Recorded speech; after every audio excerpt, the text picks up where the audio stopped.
बिस्मिल्लाहिर्रहमानिर्रहीम।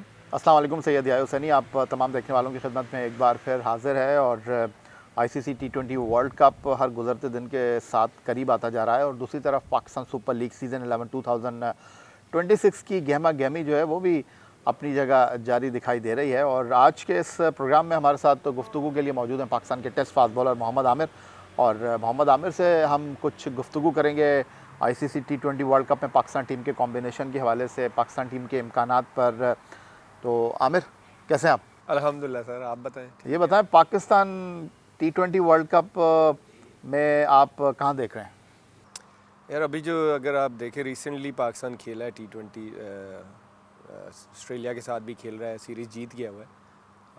उससे एक तो अच्छा होता है कि वर्ल्ड कप से पहले आप एक बड़ी टीम के साथ सीरीज़ खेलें, जीत गए, एक मोमेंटम आपको मिलता है। लेकिन एक जो मुझे प्लस पॉइंट नज़र आया, जो पाकिस्तान टीम की बैटिंग अप्रोच जो मुझे स्पेशली नज़र आई है, आगा जो है वो लीड फ्रॉम द फ्रंट कर रहे हैं। तो आई थिंक ये जो माइंड सेट है, अगर इसी माइंड सेट से जाएंगे कि जो फेयर ऑफ फेलियर है ना, ये अगर इस तरह के माइंड सेट से खेलेंगे कि ये ना हो, तो मुझे लगता है कि चांसेस हैं पाकिस्तान के high. What about Babar Azam? बहुत ज़्यादा उनके हवाले से सवाल हो रहा है। आप इस बारे में क्या कहेंगे कि क्या इस वक्त जो सिचुएशन है, कंडीशंस हैं, उसके हिसाब से सही सिलेक्शन उनका हुआ है, या एक टाइम पर लोग जो कह रहे थे कि बाबर के बगैर टीम नहीं बनती और अब कह रहे हैं कि जी उसकी टीम में जगह नहीं बनती? देखिए, एक तो आई थिंक उस दिन आगा ने भी यही कहा है कि हर बंदा जो है ना बाबर के बारे में ही सवाल करता है, और आजकल आई थिंक राइटली सो, क्योंकि उनका जितना एक्सपीरियंस है, जितना उन्होंने पाकिस्तान को सर्व किया, उस लिहाज से तो बनता है कि आपको चेक एंड बैलेंस देखना है कि कहाँ पे राइट सिलेक्शन है, कहाँ पे रॉन्ग सिलेक्शन है। और जहाँ तक मुझे लगता है बाबर आजम की सिलेक्शन हुई है तो उनको प्रूव भी करनी है फिर अपनी सिलेक्शन जो है, क्योंकि अगर आप देखें पिछले 1.5-2 साल से उनकी परफॉर्मेंस में डिक्लाइन आया है, ना कि वो अपवर्ड गए हैं, वो नीचे ही आए हैं। तो यहाँ पे थोड़ा सा वरिंग साइन है, और यहाँ पे सिलेक्टर्स को भी देखना है, टीम मैनेजमेंट को भी देखना है कि कॉम्बिनेशन में वो आते हैं कि नहीं आते। और जिस माइंडसेट से पाकिस्तान लास्ट 2 सीरीज़ खेला है, अगर आप देखें स्पेशली ऑस्ट्रेलिया के अगेंस्ट खेले हैं, तो उनका जो माइंडसेट था पावर प्ले को चार्ज करने का, वो उन्होंने किया है। पहले मैच में आई थिंक 56-57 था, दूसरे में 65 प्लस था। तो इस वाले माइंडसेट में वो आते हैं कि नहीं आते। यस, हर बंदा ये कहता है कि जी श्रीलंकन जैसी कंडीशंस में उनका होना ज़रूरी था, लेकिन वो तो स्पिनर्स के अगेंस्ट स्ट्रगल करते हैं। जब भी देखा, अभी दोनों सीरीज़ में वो स्पिनर से आउट हुए, तो ये एक क्वेश्चन मार्क है उनके लिए। अगर वो अपनी सिलेक्शन को कैसे प्रूव करेंगे ये तो मुझे भी नहीं पता, और सिलेक्टर्स ने किस थॉट पे उनको लेके आए हैं कि वो उन कंडीशंस में वो बेनिफिट हमें दे सकते हैं। हाँ, वो फॉर्म में होते तो शायद मैं कह सकता कि वो दे सकते, लेकिन इस टाइम तो वो बेचारा खुद भी अंडर प्रेशर है कि उससे परफॉर्म नहीं हो रहा पाकिस्तान जैसी कंडीशंस में भी। तो ये क्वेश्चन मार्क है उनके लिए। क्वेश्चन मार्क की आमिर आपने बात की, तो क्या ये क्वेश्चन मार्क नहीं बनता पाकिस्तान टीम के सिलेक्शन पर कि आपने कोई मिडिल ऑर्डर ही नहीं रखा हुआ? है ही नहीं है अभी जो बेचारा नाफे, मैं तो यही कहूँगा, वो तो अपना अगर उसने करियर स्टार्ट किया तो उसने एज आ ओपनर स्टार्ट किया है। अब फ़खर को हमने मैं आई थिंक पहला बंदा था कि इस बात में मैं बोला था कि फ़खर को ज़बरदस्ती मिडल ऑर्डर बनाया जा रहा है, और आप आज देख ले 2 साल से फ़खर की परफॉर्मेंस कहाँ चली गई है। जब आप इस तरह के शिफ्ट्स करते हैं ना तो फिर प्रॉब्लम आती है। और आप देख ले, अब जो हमारा आगा है वो मिडल ऑर्डर, अब वो 3 पे चला गया, और जो ओपनर था वो 4 पे आ गया। तो ये कहीं ना कहीं क्वेश्चन मार्क सिलेक्शन कमेटी पे भी आता है कि आपने वो डेप्थ नहीं तैयार की, आपने आपका वो जो एक माइंडसेट होता है टीम को बेहतरी की तरफ लेके जाने का, आप बस शफल करते रहे कि opener middle order middle opener, तो वो फिर कहीं ना कहीं आपकी टीम का जो विनिंग बैलेंस होता है वो कंसिस्टेंट नहीं होता। वो ठीक है, एक सीरीज़ जीत जाएंगे, 2 हार जाएंगे, तो इसी तरह की परफॉर्मेंसेस आएंगे। आमिर, जब आप खेल रहे थे तब भी यही बात होती थी कि टीम मैनेजमेंट जो है उसकी फ़ाइनल से में बहुत ज़्यादा होती है। अब बात हो रही है कि जी सिलेक्शन कमेटी 20 मुंतखब करती है, 15 कप्तान और हेसन डिसाइड करता है। लग रहा है आपको? मुझे लगता है इस कोच का, मुझे लगता है कि थोड़ी से है जो मुझे लग रहा है, क्योंकि टीम की आप प्लेइंग स्टाइल भी देखें ना, प्लेयर को पहले बता दिया जाता है कि आप सीरीज़ का एक मैच खेलोगे, दूसरा ड्रॉप हो गए, तीसरा फिर आप खेलोगे। तो यहाँ पे तो उसका लगता है कि उसकी चल रही है। लेकिन बात यह कि इससे पहले, वो तो अभी आया ना, आई थिंक 6 महीने हुए उसको, लेकिन इससे पहले भी यही सिस्टम चलता रहा है। कोई सेटलमेंट टीम में नज़र नहीं आई कि स्पेसिफिक रोल होने चाहिए कि ये हमारा 4-5 का बैट्समैन है, ये टॉप 3 है, ये कभी भी नज़र नहीं आया। पिछले 2-3 साल से ऐसा ही हो रहा है कि आपको एक सेटल्ड टीम नज़र नहीं आई। तो Amir as a fast bowler आप इस टीम की जो फास्ट बॉलिंग सिलेक्शन है उससे मुतमईन है? Salman Mirza, Shaheen Afridi, Naseem, do you think fair enough? And fourth fast bowler आपके फ़हीम अशरफ।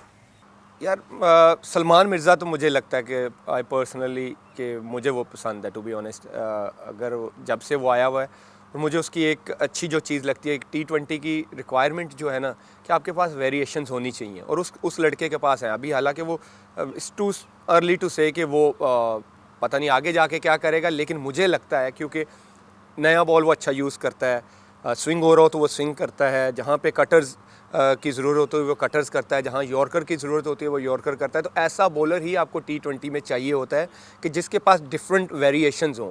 जहाँ तक आपने शाहीन की बात की, यस, अगर हम बाबर की बात करते तो शाहीन की भी बात करनी है, क्योंकि उनकी भी परफॉर्मेंस नीचे ही आई है, ना कि ऊपर आई है। और ये अगर वो वर्ल्ड कप में जा रहे हो, फॉर नाउ वो हमारे लीडर ऑफ द अटैक है, लेकिन उनका रोल भी बहुत एक क्रिटिकल सिचुएशन में है कि मुझे नहीं, might be I am wrong, मुझे कहीं ना कहीं लगता है कि वो भी कहीं ना बेंच पे बैठ जाए। तो यानी आपके लिए सरप्राइज़ नहीं होगा या आप देखने वालों को ये बात कर रहे हैं कि अगर आपको during the world cup final 11 में शाहीन आफरीदी एंड बाबर नज़र ना आए, तो ये सरप्राइज़ नहीं होगा? ये टीम की सिचुएशन और टीम के ये कॉम्बिनेशन के लिए हम बेहतर लोगों है। फैंस को भी समझने की ज़रूरत है ना, क्योंकि यहाँ पे फिर वो आपने देखा होगा कि अवेला मच जाता है कि ये वो सीनियर था, वो कैसे बैठ गया। ये जब तक हम इस कल्चर से भी नहीं निकलेंगे ना, हमारी टीम बेहतरी की तरफ नहीं जाएगी। जो टीम की रिक्वायरमेंट है हमेशा, अगर शहनशाह टीम की रिक्वायरमेंट है तो यस उसको होना चाहिए, अगर वो टीम की रिक्वायरमेंट में नहीं पूरा उतरे तो उनको नहीं होना चाहिए। जब तक हम ये क्राइटेरिया नहीं सेट करेंगे, आपकी टीम बेहतर नहीं हो सकती। तो आपको लगता है कि हमने जैसे दूसरे T20 में अगेंस्ट ऑस्ट्रेलिया देखा कि अबरार और उस्मान तारिक एक साथ खेले, आपको लगता है कि ये पाकिस्तान टीम के लिए वर्ल्ड कप में लीथल स्पिन कॉम्बिनेशन होगा कि हम इन दोनों के साथ प्लेइंग 11 को जो है वो डिज़ाइन करें? देखिए, श्रीलंका की कंडीशंस को नोइंग द फैक्ट के जो कंडीशंस हैं, इसमें कोई शक नहीं कि हमारी बॉलिंग को वो सूट करती हैं। और अगर उस्मान और इब्रार साथ में खेलते हैं तो आई थिंक इससे बेहतर कोई चीज़ हो नहीं सकती। दोनों मिस्ट्री स्पिनर्स हैं, अभी तक कोई भी जितना भी वो दोनों खेले हैं, कोई भी टीम उनको खुल के नहीं खेल सकी, जो पाकिस्तान को प्लस पॉइंट जाता है। और मुझे ये लगता है कि वर्ल्ड कप में पाकिस्तान की जो स्ट्रेंथ है वो स्पिन बॉलिंग ही है। फॉर नाउ आपकी फास्ट बॉलिंग आप उस तरह रिलाई नहीं कर सकते जितना आप अपने स्पिनर्स पे कर सकते हैं। तो Aamir, being a fast bowler, आपने अपनी फास्ट बॉलिंग को तो डिस्क्राइब कर दिया। What about Haris Rauf? उनके साथ ठीक हुआ आपके ख़्याल में, या जो उनकी माजी की परफॉर्मेंस है उसको मद्देनज़र रखते हुए जो है वो हेसन के लिए अब इसके अलावा और कोई चारा था नहीं? देखिए, मैं एज अ क्रिकेटर मैं तो ये नहीं कह सकता कि उसके साथ ठीक हुआ, क्योंकि हर प्लेयर चाहता है कि वो अपने कंट्री को इस तरह के इवेंट्स में जो है वो रिप्रेजेंट करे। और यस, हारिस रऊफ़ की यार 100+ वो T20 खेला हुआ है, 100+ T20 खेलना अपनी कंट्री से मजाक नहीं होता। यस, लेकिन यहाँ पे रोल आता है कहीं ना कहीं। आप अगर उसके डेथ ओवर्स देखते हो, जी यहाँ पे उसने ये वाला मैच हरवा दिया, ये वाला हरवा दिया, ये वाला हरवा दिया, आई अंडरस्टैंड। यहाँ पे रोल आता है कैप्टन और मैनेजमेंट का कि आपने प्लेयर से काम कैसे लेना है। आपका विकेट टेकर तो वो है, 140+ वो करता है, तो आपको हमेशा प्लेयर का रोल समझना है। ओके, हमारा हारिस डेथ ओवर्स का ऑप्शन नहीं हो सकता, हम इसको 7 से लेके 15 ओवर तक ख़त्म करेंगे, और हमारा विकेट टेकिंग ऑप्शन भी है, 140+ भी है, तेज़ बॉलिंग करता है, बाउंसर्स करता है, यॉर्कर करता है। आप उसको डेथ में ना फिर यूज़ करें, आप उनको मिडल, क्योंकि कहीं ना कहीं आपको T20 में आप हमेशा मैच तब जीते हैं जब आप विकेट्स कंसिस्टेंट लेते हो। और हारिस रऊफ़ की ये क्वालिटी थी कि वो आपको विकेट लेके देता था, इसमें कोई शक नहीं है, और आप उसको यूज़ करें। फिर as a management, as a captain आपका काम है कि मैंने इसको यूटिलाइज़ कैसे करना है। ओके, मैं इसको डेथ ओवर्स में नहीं लेके जाऊंगा, इसको मैं 7 से 15 तक यूज़ करूंगा और ये मुझे विकेट्स लेके देगा। Yes, fast bowler Mohammad Amir हमारे साथ मौजूद हैं और गुफ्तगू हो रही है ICC T20 world cup Pakistan team के इम्कानात पर। मजीद बातचीत एक ब्रेक में। इस वर्ल्ड कप में आमिर, पाकिस्तान टीम को आप कहाँ देख रहे हैं? क्योंकि मुझे लगता है कि 2009 में यूनुस खान की टीम वर्ल्ड चैम्पियन बनी थी। मुझे लगता है कि 2026 में सलमान अली आगा की क़यादत में हम हिस्ट्री रिपीट करने जा रहे हैं। अल्लाह करे इंशाल्लाह, और यू नेवर नो। देखिए, T20 का कोई पता नहीं होता। 2009 की आपने बात की, उस टाइम भी पाकिस्तान टीम को इतना हाईली रेट नहीं कर रहा था। इवन दो जहाँ तक सुनने में आया था कि ये टीम जो है ये तो ग्रुप स्टेज भी पार नहीं करेगी, मुझे अच्छी तरह याद है। और उसमें क्रेडिट जाता है यूनुस भाई का। बात वही आती है कि लीडर का बहुत बड़ा रोल होता है। जिस तरह उन्होंने लाला का रोल चेंज कर दिया था, नंबर 3 पे ले आए थे, तो इस तरह के आपको स्टेप्स लेने पड़ते हैं। जैसे आपने कहा हिस्ट्री रिपीट हो सकती है, इसमें कोई दो राय नहीं है। और जिस तरह के हमारे स्पिनर्स, अगर हमारी बैटिंग वहाँ पे 160 प्लस करेगी तो मुझे लगता है कि पाकिस्तान के बहुत हाईली चांसेस होंगे। ये जो सलमान और साइम को हमने ऑस्ट्रेलिया के खिलाफ देखा कि बिल्कुल उन्होंने चढ़कर बैटिंग किया, क्योंकि श्रीलंका में तो आप स्पिनर के साथ ही उतरेंगे और पावर प्ले में स्पिनर आ जाए कोई हैरानकुन बात नहीं होगी। आपको लगता है कि ये हिकमत अमली श्रीलंका में भी कारगर होगी? है दम्बोला में सलमान ये करके दिखा तो चुके हैं, आपको लगता है कि आते ही पहली गेंद पर आपने चढ़ाई कर दी? देखिए यहाँ पे क्या हो रहा है, अब एज अ क्रिकेटर ये बात समझनी पड़ेगी। जो आप यहाँ की लाहौर की बात कर रहे हैं, यहाँ पे क्या हो रहा था कि जो नया बॉल है ना, पहले 10-12 ओवर वो बल्ले पे अच्छा आ रहा था। तो ये एक माइंड सेट होता है टीम का कि जब तक बॉल बल्ले पे अच्छा आ रहा है उसको जितना यूटिलाइज कर सकते हो आप करो, क्योंकि जब बॉल सॉफ्ट होता है, टर्न शुरू हो जाता है, बल्ले पे आना मुश्किल हो जाता है। तो अगर वहाँ पे भी ऐसा हो तो वाई नॉट, कि ऐसा ही होना चाहिए।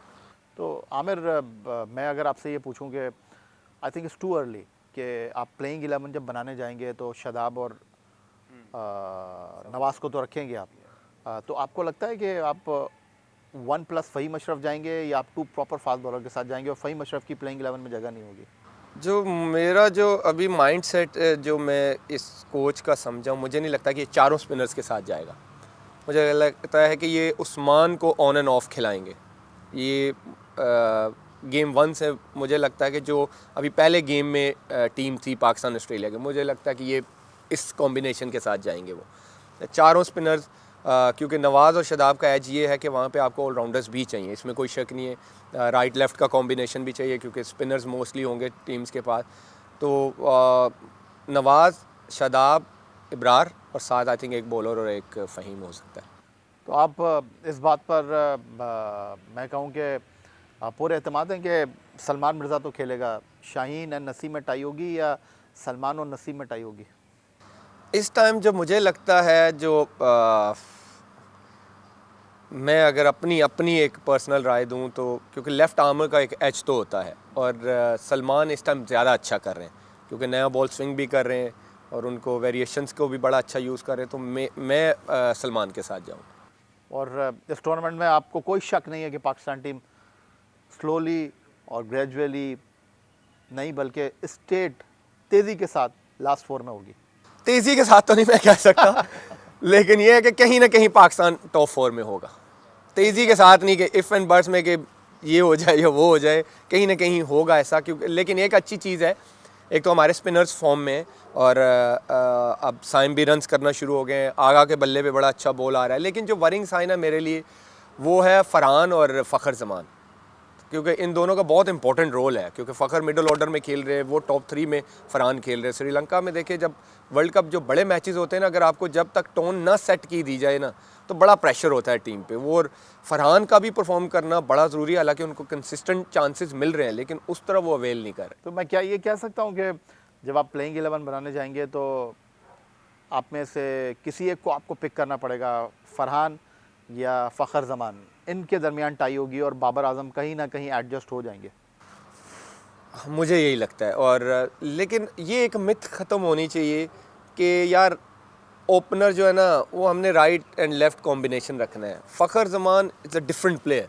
वो साइम जो है, साइम दोनों रोल कर सकता है। साइम ग्राउंड शॉट्स भी खेल सकता है, जब चाहे चार्ज भी ले सकता है, लेकिन फ़खर को आपको फिर फ्री हैंड देना पड़ेगा। मुझे लगता है कि वो नीचे वो ज़ाया हो रहा है, वो जब तक ओपन नहीं करेगा उसका कोई फ़ायदा नहीं है। और जिस तरह हमने पिछले वर्ल्ड कप में देखा कि हम गैर मुतमक्के तौर पर डैलस में अमेरिका से हार गए, आप भी थे उस टीम के साथ, तो आपको लगता है कि नहीं ये टीम ठीक है, नहीं करीब नहीं आने देगी अपसेट को? यार अभी तक जो रिसेंटली खेले हैं अपसेट को तो इन्होंने पास नहीं आने दिया।